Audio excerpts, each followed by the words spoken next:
की प्रस्थापित झाली काल अभेरलेली माणसं, की काल प्रस्थापित झाली अभेरलेली माणसं आणि रस्त्यावर येत नाही ती पोट भरलेली माणसं.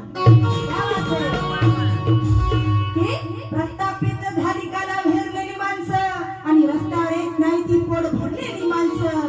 म्हणून राजा आज पण खूप हिवाळे पावसाळे आले आणि निघून गेले. आज पण खूप हिवाळे पावसाळे आले आणि निघून गेले, पण उगवलीच नाही काल पेरलेली माणसं, पण उगवलीच नाही काल पेरलेली